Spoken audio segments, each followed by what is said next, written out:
I want to ask Mr. Michael Richards, are you there? I am. Excellent. Are you ready for your presentation? Well, that's probably a slight exaggeration, but I will do my best.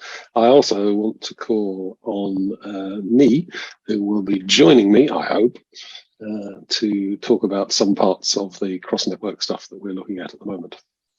Awesome. So just before there you are. Yes, there is me. Just before you kick in, a quick reminder to everybody, we have a poll for you to reach each session. It should be up on your screen. I see 30 people have voted. I need a few, maybe 20 more folks to give us your feedback on this poll. That would greatly help in planning future convenings. So I will, at this point, pass it back to Mr. Michael Richards for the cross-network update. Excellent. Thank you very much, Simon. You're seeing my screen? Yes, I can. Great. Okay, so off we go then. Our objective with cross-network, I think, is to provide a standard operating model which will enable us to support transfers between customers in a modular loop scheme and customers in another modular loop scheme, customers of a DFSP whose DFSP belongs to a non-modular loop scheme, and direct customers of a non-modular loop scheme. So that, in the end, is what we're trying to do. There's a great deal of interest, and far more than there was when we first started thinking of this, in supporting connections between customers in various kinds of networks. So we will be talking about some of the practical work we're doing, as well as some of the theoretical work. So, start with history. As those of you who've been on the project for a while will recall, we did a fair amount of design modeling a while ago, and we started really from the following position.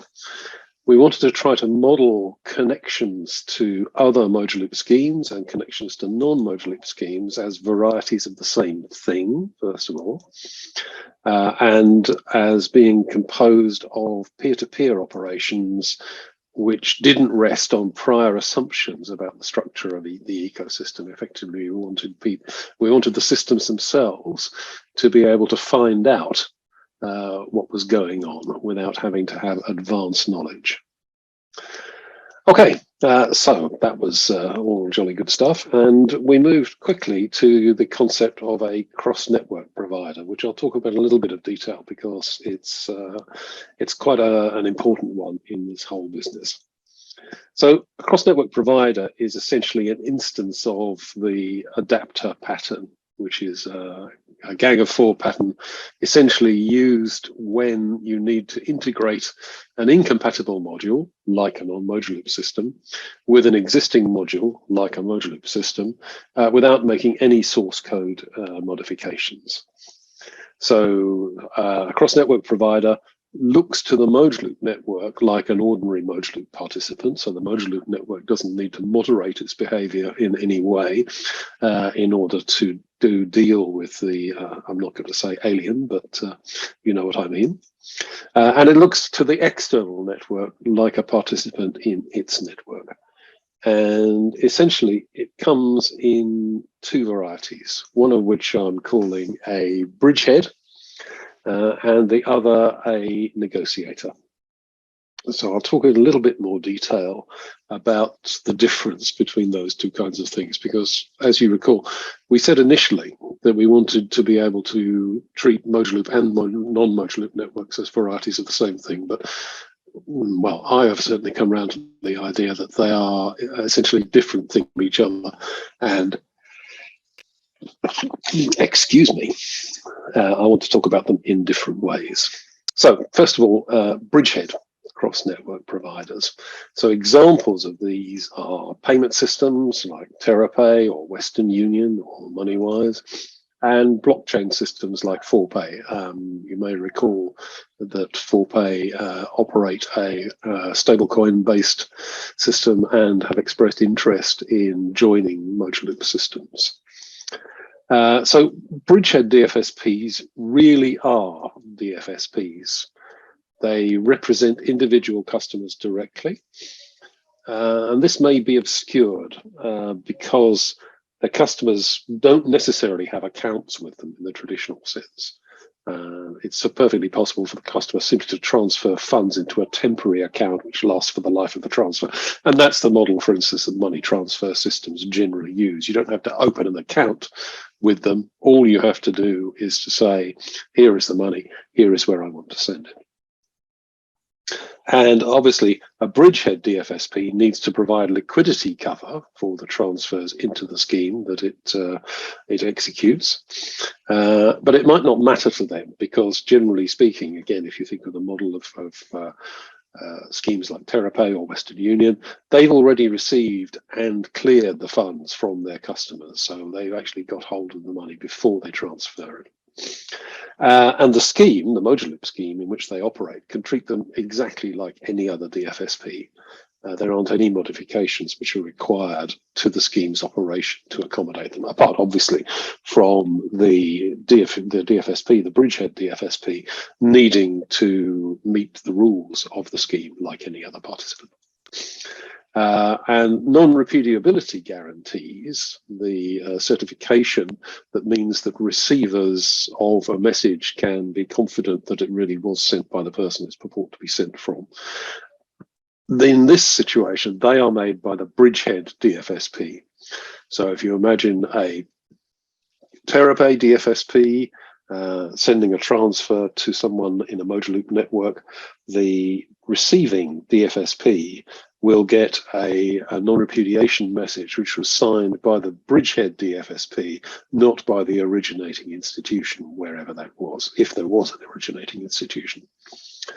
So that's really bridgehead cross-network providers. On the other hand, inter-scheme negotiators really aren't DFSPs. They connect DFSPs in different schemes to each other. In fact, they rely on a previously agreed relation of trust between the two interoperable real-time payment schemes they connect. They couldn't work if that were not the case. And it's the relation of trust, the agreement between the schemes, that actually does, I think, the heavy lifting in the connection between schemes. In particular, it should, for instance, include an agreement to avoid double jeopardy on liquidity cover. And what I mean by double jeopardy is, in a situation where we look at someone like MoneyWise or TerraPay, the customer deposits their money, that money is cleared, and it then provides liquidity cover with the funds that it already has. If you imagine a DFSP going through a cross-network provider, then the DFSP has to provide liquidity cover in its original scheme, and then the cross-network provider has to provide liquidity cover again in the target scheme. Now, that's obviously a problem for the business model of cross-network providers, if nothing else. So we would expect that a relation of trust would find some way of getting around that. And if we get that far in the presentation, I'll be talking a bit about how that might work. Also, it should allow inter-scheme settlement to proceed without requiring the inter-scheme negotiator to participate. A relationship between schemes that works well, I think, would not require the double transfer of funds that we've talked about earlier in our models for cross-network providers, effectively where settlement happens in the source scheme and the cross-network provider in the source scheme gets credited with the funds for settlement. Then it happens again in the target scheme where the cross-network provider needs to provide funds to the eventual recipient, the beneficiary of the funds. So that is potentially a problem that, again, we would like to avoid in order really to bring the cost of implementing connections between schemes down. Both of these things mean that the interaction between schemes is more expensive than we would really like it to be, because effectively we're asking the cross-network provider to act as a real participant, which we would rather not do. We also want non-repudiability guarantees to be made by the originating DFSP, not the inter-scheme negotiator. So what we really want is for the inter-scheme negotiator to be a pass-through, where when someone receives a message from DFSP in another scheme, it actually can verify that that really did come from that DFSP and not, as I say, from the cross-network provider. And we need the schemes to implement a general way of working which supports the connectivity between the schemes. And the changes, as far as possible, to allow schemes to interconnect should happen in the schemes, not the connector. So that essentially is the difference between the two kinds of cross-network provider that we're going to talk about. Now, I just again want to show you how we started. So we started with a model that was aggressively peer-to-peer. So you can see in this model that there are, for instance, two cross-network providers providing connections between scheme A and scheme B. It also didn't make a distinction between bridgehead cross-network providers and inter-scheme connectors. So everything was effectively a bridgehead cross-network provider. It allowed multiple cross-network providers, as I've said, to connect the same pair of schemes, and then we had an idea that there would be competition between them. And it assumed that the routing between schemes would start from a blank sheet. So effectively, something would, a mechanism would be in place to enable participants and their switches to work out the route between schemes. So here's a brief example, and you will easily see that this gets complicated very quickly.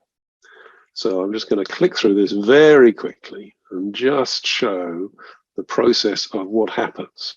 So those things are relatively simple, and that enables us to find Bavesh, or at least Bavesh's DFSP, in a relatively short space. 4 steps in this case. But we need to send back to the cross-network provider. Oh, and there's currency conversion as well. So the FXP needs to be involved. Now it comes back. And all that happens on the way back is that the participants on that route are adding themselves to the route. So we're building up for each transfer a route that it will follow to go back and forth. It's analogous in many ways to the interledger protocol way of operating. And that's not coincidental, I think, given the history of the ILP's involvement with Modulib. But in this case, as I say, it makes things pretty complicated. So all of those steps get us one route. There might be, well, we have 2 more cross-network providers to try. One of them, CMP1, won't give us anything, but cross-network provider 3 will essentially give us the same answer as the cross-network provider 2, except that it will have cross-network provider 3 as the forwarding router instead of cross-network provider 2. So, how much of this functionality that you've just seen is useful or appropriate for a bridgehead cross-network provider? My feeling is not very much. So we're going to leave them out of account for the rest of this presentation. Actually, that's not true. Because for bridgehead cross-network provision, we need to apply to Payment Manager, which allows a DFSP of any kind to appear in a Modulib network as a participant in good standing, which is what the third party wants. Now, there are a couple of additional issues that we need to think about here. First of all, the question of KYC information. Now, in order for this to work, modular loop participants will need to be able to respond to requests for KYC information from non-modular loop entities, because it's generally the case that cross-network communications are cross-jurisdiction communications, and although inside a single jurisdiction modular loop network, typically everybody is meeting the same KYC requirements. In cases of cross-network provision, they may be very different, because the two DFSPs will be in different jurisdictions which may have different rules. So we have an extension to that, to the party object, which is what describes a participant, which is agreed by the Change Control Board and is awaiting incorporation into the main modular loop API. This was something which Mawali asked us for, and they asked us precisely for the reason that they had to manage situations where they were doing transfers between participants in different jurisdictions. So it is essentially allows participants to include KYC information about a party in a scheme agreed format. We talked about whether we should provide a general data item which could be filled with content according to particular schemes, or whether we should have more detail. Eventually we went for the general structure. But we will need to look at extending it, because, as I've said before, it won't necessarily be the case. Well, in fact, it's unlikely then for it to be the case that when a participant in a modular loop network receives a request from outside that network, it will already understand what the KYC requirements from outside the network are. So we will need some kind of mechanism to allow the non-scheme party to request KYC items in an agreed format. And we will also need, I think, to provide guidance to participants on how to respond to such requests. So our candidate protocol for this is OIDC's Advanced Syntax for Claims. Now, this allows a sender to define the data items that they require, and also for the sender to specify the action to be taken if the participant, if the beneficiary institution can't make those items available because, for instance, it doesn't hold the information that is required. Data item definition, however, is an open issue, something we will need to think about. So that's the question of KYC information. I think that is, at the moment, relatively well solved, and we will be able, I think, to implement that without too much strain and stress. Next question I want to think about is duplicate identifiers. Now, we know we've got issues already with duplicate identifiers, in particular with phone numbers and bank accounts in Tanzania, but also with phone numbers in Myanmar. And the problem in Myanmar, for instance, is that there are, well, in fact, most, I think, if not all of the mobile money systems in Myanmar are not operated by mobile network operators. They're not operated by the phone companies. They're operated by third parties. And therefore, it's perfectly possible for a subscriber to belong to more than one of them. But for both of those mobile money systems, they will be identified by their phone number, by their MSTM. So this is a problem that we have now. At present, we're working around it by asking the payer DFSP to use its application to ask the customer which payee DFSP is intended. And that kind of works because the applications already segment their requests in that way. They know which people they will be sending to, and therefore they can include them effectively. What happens typically in the mobile money applications at the moment is that first of all you will select which institution you want to send to, and only after that will you say which phone number you want to send to. So that works at the moment. Not in a remittance context though, because the sending institution in a remittance context will have no idea which are the possible alternatives for institutions which might serve a particular phone number. So unless we implement a complicated system to tell them that, and each of the participating institutions changes its user interface so as to support that, we won't be able to do this. It won't be supportable in a cross-network context. So we have a proposed solution for this, which is currently being discussed with the Change Control Board.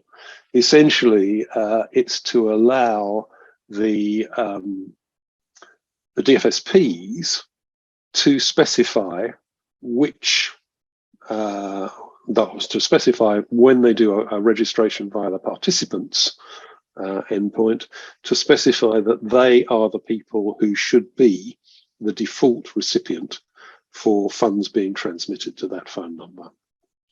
Now, we've always drawn back from that in the past, largely because we don't want to get involved with UIs and things like that. But this provides a way for us not to get involved with the UIs while still getting while still receiving information from the customer to say that's them.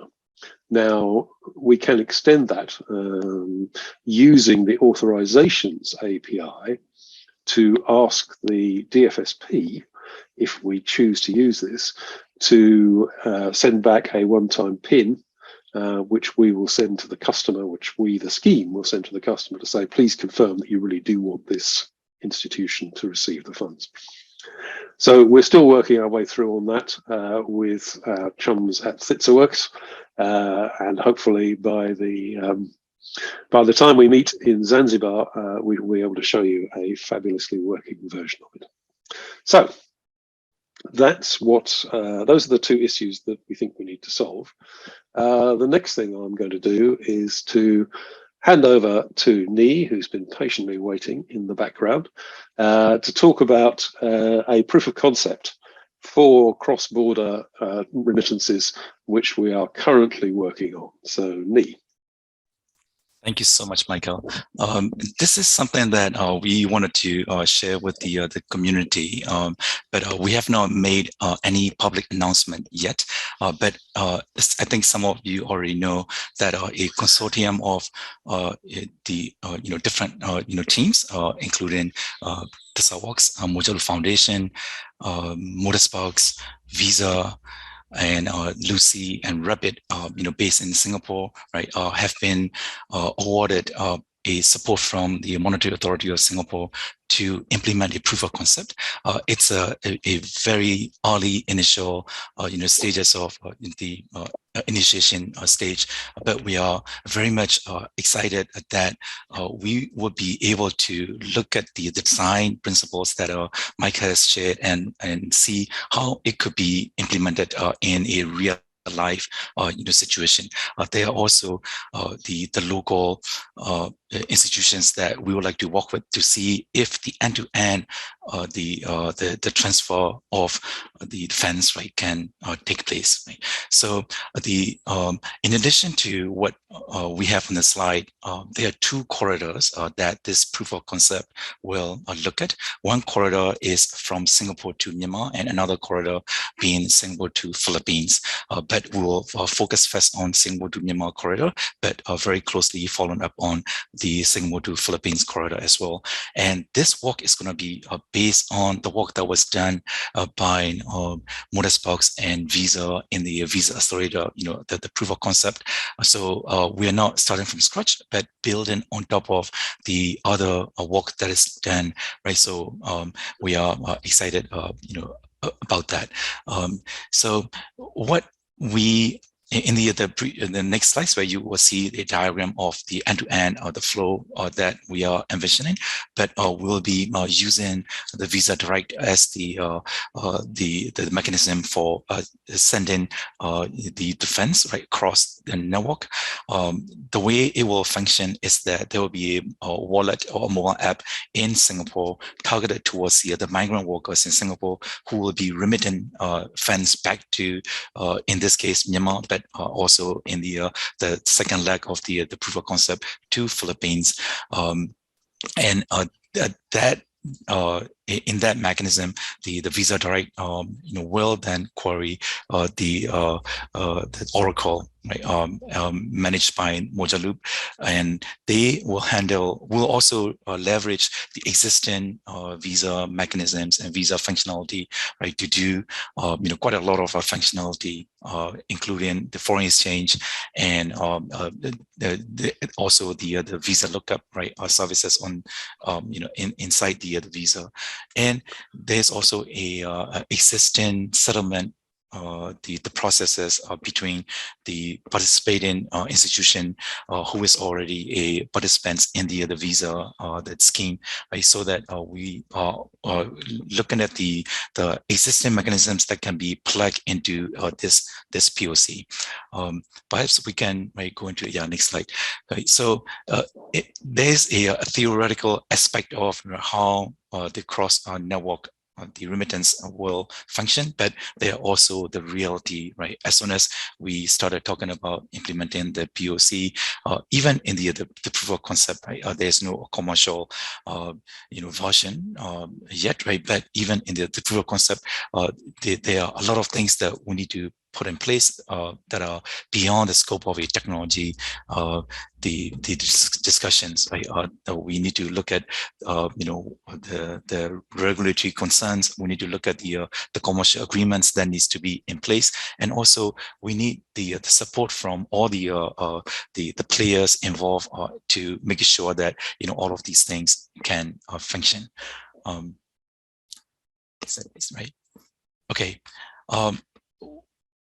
Michael, may I? Yeah, I think we need to. Right. Yeah, we'll slip over this. Yeah, right. So basically, right, there are a lot of things that we want to see how we could have an ideal situation, but all the members of the consortium also agreed that there will be also compromises that we need to make sure that within this a short window of the POC that we are able to actually implement something. So what you're seeing here is probably you have seen this before in the previous POC. We are leveraging the work that was done previously using the same high-level transition flow, but right now we want to then make sure that considering the challenges and the unique situations that we have in Myanmar, right, to find out how we can also apply some of the constraints that we have in the real life, right, into this POC. And Michael has mentioned about the need for the multiple aliases, and there are also other commercial related the discussions that we need to consider in our design in this. So the way that I think if we can just tap over and see in all the other flow, we may not go through all the different steps, but the way that it will work in a high level is that there will be a mobile app that the migrant workers in Singapore will download and use, and that app is connected to the Visa Direct network, and through that it will then connect to the Mojaloop, and from the Mojaloop, the participating the institution who is a part of the Mojaloop the scheme will then receive the defense, and then from through that they will be sent into beneficiary wallet who may also be a part of the Mojaloop participating network. Right? The settlement process, as I mentioned, right, will happen between there are basically two settlement processes here. One between the Visa and the participating the institution settling using the Visa settlement network, and another one using Mojaloop settlement window, right, to send the funds from the receiving the remittance receiver in country to the beneficiary wallet, right? So for that, we will be leveraging existing the settlement processes and mechanisms that is already in place, that are being tested right now through the friendly user testing phase for WinePay. So we'll be leveraging the pieces that are already there to make sure that this flow that you are seeing, right, can be implemented.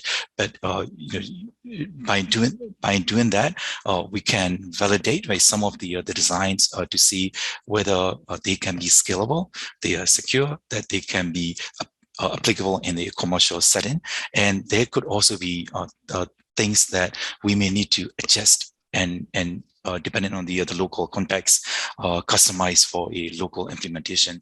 But as much as possible, everyone, right, who is involved in this thinking has the idea that we want this solution to be scalable and also applicable in different local contexts as well, not just for Myanmar or Philippines. So there is a balance that we are trying to strike with this. Next slide, please. Michael, do you want to take this slide, please? Yes, of course. So this is just a schematic of what happens in the transformation gateway.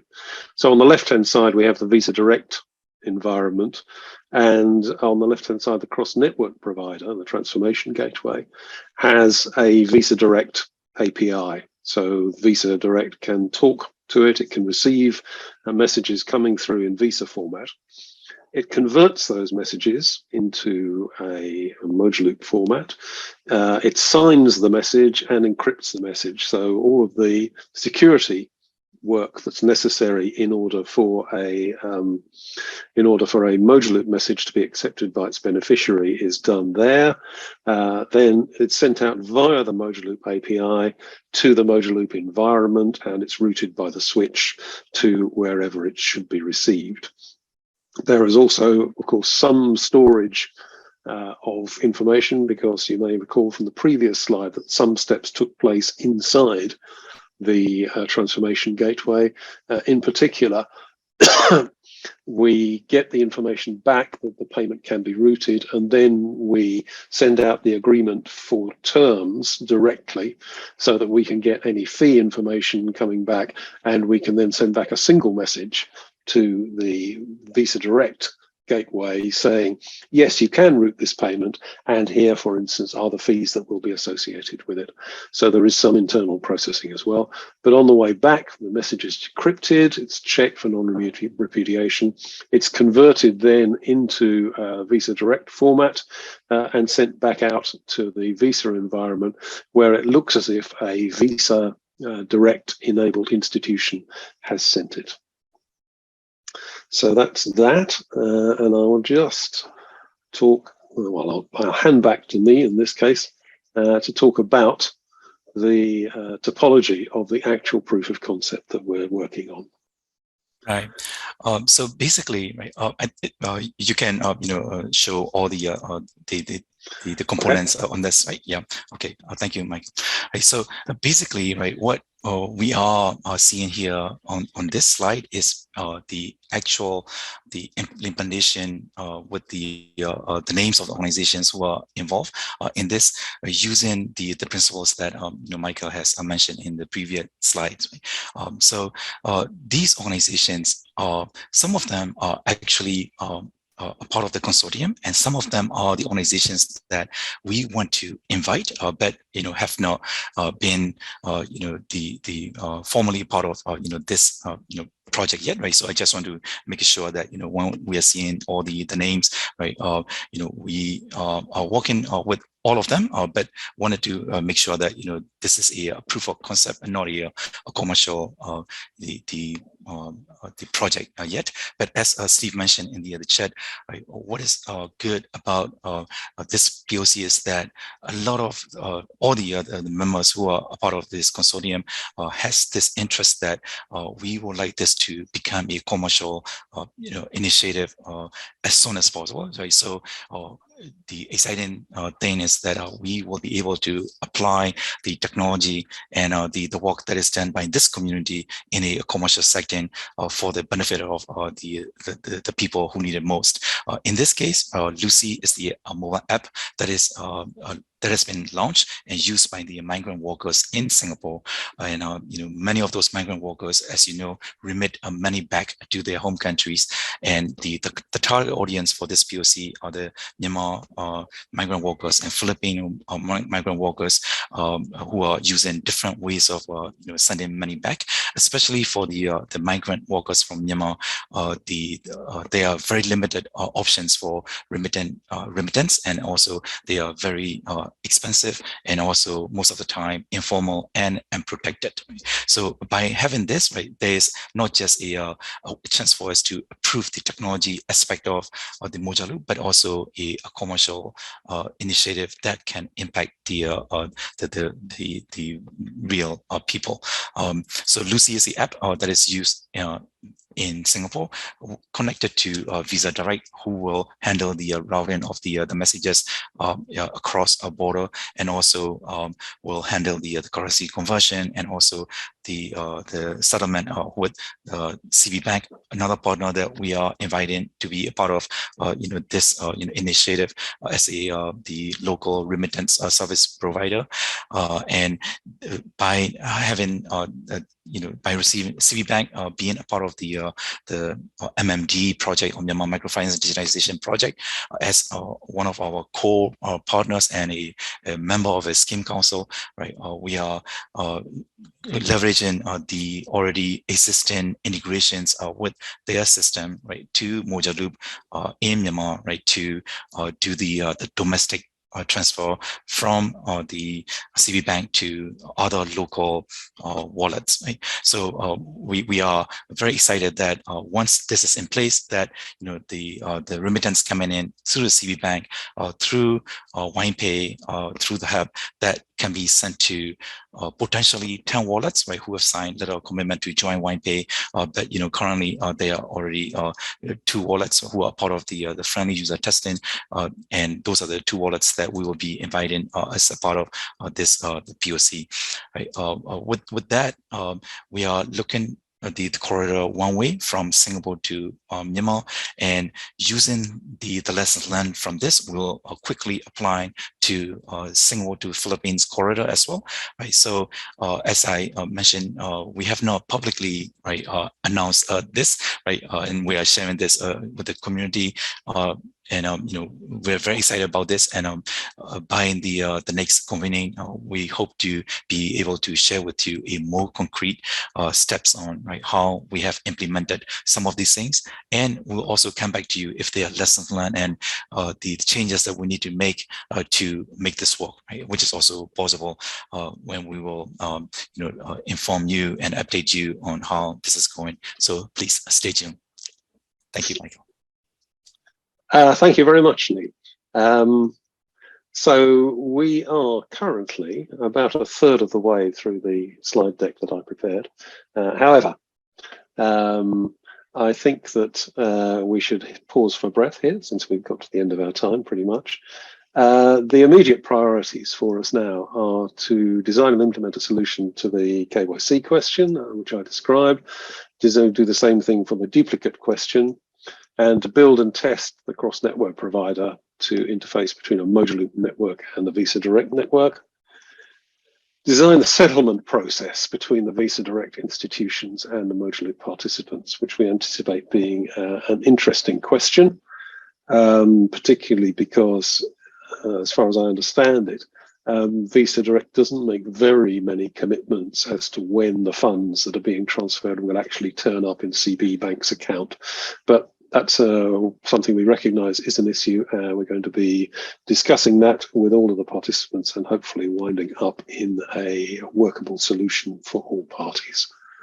Finally, we need to build a working prototype to demonstrate the transfer of funds between the 2 systems.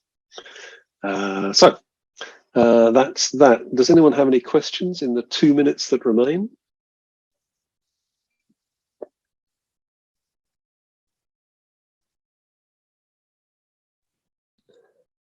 Oh, hey, Michael, quickly on the speed with which funds are presented from Visa inbound to Moja Loop, I think that's a core question. And I'd love to see how that that develops, and whether Visa's saying everything's fine as long as you conform to our timing. Then that could be a challenge. Have you done any? Has there been discussion with Visa on this point? We've had discussions with Visa, but the key participant here, I think, is going to be CB Bank. So we haven't yet started our discussions with CB Bank. I think it's fair to say, I don't think I'm betraying any secrets when I say that what would be most effective from our point of view is, well, I'll take a step back and say, in order for this to work, we will need to have settlement version 2 in place in order for it to work long term. We can do the POC without, but in the end, we will have to segregate transfers coming through this route from transfers that are happening normally in the motion loop scheme for the purpose of settlement. So settlement V2 will be necessary. Now, that's exactly where I was going, was to say that it's a different form of liquidity, one that is secured by legal agreement, and to the appropriate connection between the motion loop scheme, the WinePay scheme, and the Visa Direct scheme, that there's an agreement that money's not going to go missing. But that what we don't want is for them to say, and the reason we have no problem with that is that you're going to delay payout to the customer. That would not be acceptable. No, indeed. Okay, so I just want to see that you guys are thinking it through. That's great. Yeah, we are thinking it through. Our favorite solution, may I tell you, would be for settlements of this kind to happen via continuous gross using a pooled account at CB Bank. Yes. Now, what the consequence of that would, so the funds will be routed by Visa Direct as credits to that account. But what it does is it postpones the need for the beneficiary institution actually to have access to those funds to the point at which they want to withdraw from the account.